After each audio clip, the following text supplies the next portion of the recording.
जय श्री कृष्ण। आयुर्वेद में आंवले को आयु और आरोग्यवर्धक बताया गया है। आंवला नवमी में यानी अक्षय नवमी के दिन आंवला के वृक्ष की पूजा करके उसके नीचे बैठकर भोजन करने का बहुत अधिक महत्व होता है। माना जाता है कि इससे वर्ष भर आयु और आरोग्य बने रहते हैं। इस दिन का महत्व इसी बात से समझा जा सकता है कि इसी दिन द्वापर युग का आरंभ भी हुआ था, जिसमें स्वयं भगवान श्री कृष्ण ने जन्म लिया था। और आंवला नवमी के दिन ही भगवान श्री कृष्ण ने वृंदावन गोकुल की गलियां छोड़कर मथुरा की ओर प्रस्थान किया था। संतान और पारिवारिक सुखों की प्राप्ति के लिए इस व्रत को रखा जाता है। इस दिन भगवान श्री कृष्ण ने अपनी बाल लीलाओं का त्याग करके अपने कर्तव्य के पथ पर यानी कि धर्म की रक्षा करने के लिए अपना पहला कदम रखा था। और इसी दिन से वृंदावन की परिक्रमा भी आरंभ हो जाती है। आंवला नवमी का व्रत संतान और पारिवारिक सुखों की प्राप्ति के लिए रखा जाता है। यह व्रत अगर पति पत्नी साथ में रखते हैं तो इससे उन्हें दोगुने शुभ फल की प्राप्ति भी होती है। आंवला नवमी को अक्षय नवमी भी कहते हैं और आज आंवला नवमी है। आप सभी को आंवला नवमी की हार्दिक शुभकामनाएं। कार्तिक महीने के शुक्ल पक्ष की नवमी तिथि को अक्षय नवमी और आंवला नवमी के रूप में मनाया जाता है। इस दिन उपवास भी रखा जाता है और खासकर इस दिन आंवले के वृक्ष की पूजा की जाती है और दीपदान किया जाता है। दीपदान आप चाहे तो 108 बत्ती का या फिर 365 बत्तियों का भी कर सकते हैं, या साधारण तरीके से जो आप सिंगल बाती का एक बाती का दीप है वह भी जला सकते हैं। इस दिन कुछ विशेष जगहों पर दीप जलाने से आपको साल भर में किए गए दीपदानों का पुण्य भी प्राप्त होता है, क्योंकि आज के दिन आंवले के पौधे की पूजा की जाती है। आंवले के फलों का सेवन किया जाता है। भगवान विष्णु को भोग में आंवला अर्पित किया जाता है और ऐसे में आंवला नवमी के दिन लोग आंवले में दीपदान भी करते हैं। आंवला दीपदान उसे कहा जाता है जिसमें आंवले के अंदर ही रखकर आपको बाती जलानी होती है। इसी को आंवला दीपदान कहते हैं। तो मैं आपको बताऊंगी कि किस प्रकार से आप आंवला दीपदान कर सकते हैं और इस दिन आकाश में दीपदान करने का क्या महत्व होता है। ये सारी बातें आज के इस वीडियो में बताने से पहले अगर आप जानना चाहते हो कि आंवला नवमी की तिथि और इस दिन रहने वाली पूजा के शुभ मुहूर्त के बारे में, तो इसकी वीडियो हमारे चैनल पर अपलोडेड है। आप हमारे चैनल पर तुलसी विवाह देवउठनी एकादशी के वीडियो भी जरूर देख सकते हैं।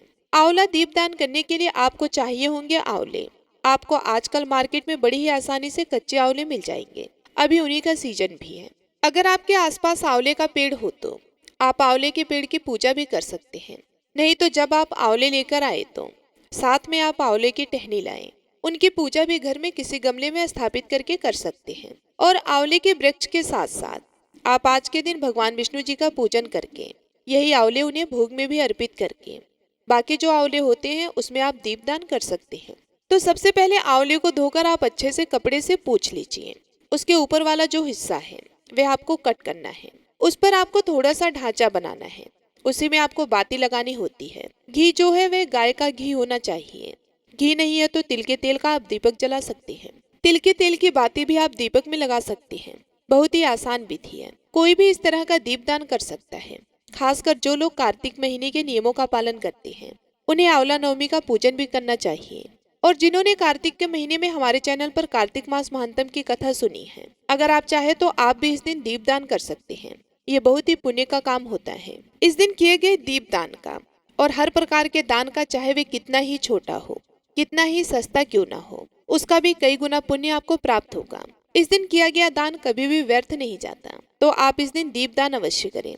शाम की पूजा में आप 5, 7, 11 जितने भी दीपक आपको बनाने हैं उसमें आप घी की या फिर तिल के तेल की बाती लगा दीजिए। आपको ध्यान रखना है कि जब आप आंवले रखेंगे तो नीचे आपको अक्षत या फूलों का आसन देना है। जब भी हम दीपदान करते हैं, चाहे वो आंवले ले या फिर हम दीपक ले, कभी भी हमें डायरेक्ट जमीन पर या चौकी पर ऐसे ही दीपक नहीं जलाना चाहिए। साथ में आपको अक्षत या फिर फूलों का आसन जरूर देना चाहिए। तो आप गमले के नीचे आसन दें। और यह भी ध्यान रखना है कि आंवले जो होते हैं वे थोड़े से गोल होते हैं, एक जगह पर टिक नहीं पाते। हो सकता है कि लुढ़क रहे हो। तो आपको यह ध्यान रखना होगा कि जिस डायरेक्शन में आंवले आसानी से जमीन पर टिक जाएं, उसी तरह से आपको जमीन पर रखना होता है। ऊपरी हिस्सा आपको कट कर लेना है। बहुत ज्यादा कट करने की आवश्यकता नहीं है। सिर्फ बाती की जितना आपको काट कर थोड़ा सा गड्ढा कर लेना है। फिर बाती लगाने के साथ ही आपको आंवले के दीपों को जलाना है। जो आपने आंवली दीप बनाए हुए हैं उन सभी का पूजन आपको करना है। धूप, रोली, कुमकुम आप लगाएं। अगर आप एकादशी के दिन दीपदान कर रहे हैं, क्योंकि ये आंवला नवमी है, तो तो आंवला नवमी के दिन तो आप अक्षत का प्रयोग कर सकते हैं। और अगर आप आंवले का ही दीपदान एकादशी के दिन करते हैं, क्योंकि उस दिन भी आंवले का दीपदान किया जाता है, केवल एकादशी के दिन नहीं बल्कि आंवला नवमी से लेकर कार्तिक पूर्णिमा तक आप कभी भी आंवला दीपदान कर सकते हैं। तो आप केवल एकादशी को छोड़कर बाकी किसी भी दिन आंवले की पूजा करते समय या पूजन में आप अक्षत का प्रयोग ना करें। एकादशी को छोड़कर बाकी किसी भी दिन आंवले की पूजा करते समय पूजन में आप अक्षत का प्रयोग कर सकते हैं।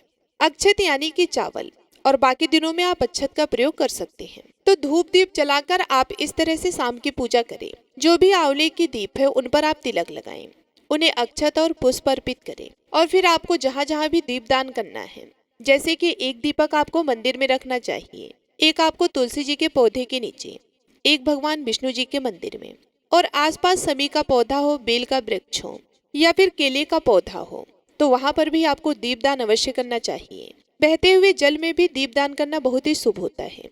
इसके अलावा जो उत्तर दिशा होती है वह माँ लक्ष्मी जी का वास माना जाता है, तो उस तरफ भी आपको मुंह करके आपको एक दीपदान करना चाहिए। आकाश में दीपदान करना चाहिए, क्योंकि आकाश में वैसे तो पूरे कार्तिक के महीने में ही दीपदान किया जाता है। खासकर जो लोग पूरे महीने में दीपदान ना कर पाते हो, उन्हें आज के दिन आकाश में दीपदान अवश्य करना चाहिए। ऐसा करने से पितरों को दीपदान की प्राप्ति होती है। आकाश में जो दीपदान आप करेंगे वे उस जगह पर रखना है जहाँ से आपको आसमान दिखाई दे जाए, थोड़ा सा ही दिखाई दे, लेकिन आपको उसी जगह पर रखकर दीप जलाना है। कई बार आपकी खुली छत ना हो या खुला आंगन ना हो या बालकनी आपको ना मिले, तो आप घर से बाहर जाकर भी आकाश में दीपदान कर सकते हैं। आसमान की तरफ देखते हुए आपको अपने हाथ में दीप लेकर अपने पितरों से प्रार्थना करनी होगी कि वे इस दीपदान को स्वीकार करें। और जो दीपदान आपने अपने घर पर किया है उनका विसर्जन आपको अगले दिन करना चाहिए। इन सभी दीपों को आपको बहते हुए जल में प्रवाहित कर देना चाहिए या फिर किसी पवित्र वृक्ष के नीचे आपको समर्पित कर देना चाहिए। अब जो आंवले आपने भगवान को अर्पित किए हैं, वे अगर आपने उपवास रखा है तो शाम को आप इन्हीं को प्रसाद के रूप में ग्रहण करके अपना उपवास खोल सकते हैं। बाकी परिवार के सभी सदस्यों को इस दिन आंवले का सेवन करना चाहिए। भोग में आपने भगवान को जितने भी आंवले अर्पित किए हैं वे सभी आपको पूजा करने के बाद परिवार के सभी सदस्यों में बांट लेने चाहिए। और एक बात का आपको विशेष ध्यान रखना है कि हम भगवान को जो भी भोग लगाते हैं, पूजा करते हैं, उसमें जब आप भोग लगाते हैं तो आरती करने के बाद उस भोग को हटा देना चाहिए। बहुत देर तक भोग को कभी भी भगवान के मंदिर में नहीं रखना होता है। तो इस तरह से आप आंवला नवमी के दिन दीपदान कर सकते हैं। और जब भी आप दीपदान करें, आपको ध्यान रखना है कि आप स्नान करने के बाद ही दीपदान करें। अगर आप सुबह दीपदान करते हैं, क्योंकि दोनों ही समय दीपदान किया जाता है, सुबह यदि आप दीपदान करते हैं तो सूर्योदय से पहले दीपदान करना चाहिए, और शाम को तो आप पूजा करने के बाद किसी भी समय दीपदान कर सकते हैं। अब अगर आप आंवला नवमी की कथा सुनना चाहते हैं तो उसकी वीडियो जल्दी हमारे चैनल पर अपलोड हो जाएगी, आप उस कथा को भी जरूर सुन लीजिएगा। अगर आप हमारे चैनल पर पहली बार विजिट कर रहे हैं, यदि हमारी आज की ये जानकारी आप सभी के लिए उपयोगी सिद्ध हुई और आपके लिए थोड़ा सा भी हेल्पफुल रहा हो, तो आप हमारे चैनल को सब्सक्राइब करके आप हमारे आने वाली वीडियो को भी देख सकते हैं। उम्मीद करती हूँ आज की ये जानकारी, ये वीडियो आप सभी लोगों को पसंद आई होगी। यदि हमारी जानकारी, हमारी वीडियो आप सभी लोगों को अच्छी लगी तो वीडियो को लाइक करना मत भूलिएगा। मिलती हूँ मैं आप सभी लोगों से अगले वीडियो में। तब तक के लिए हरे कृष्णा, जय श्री राम।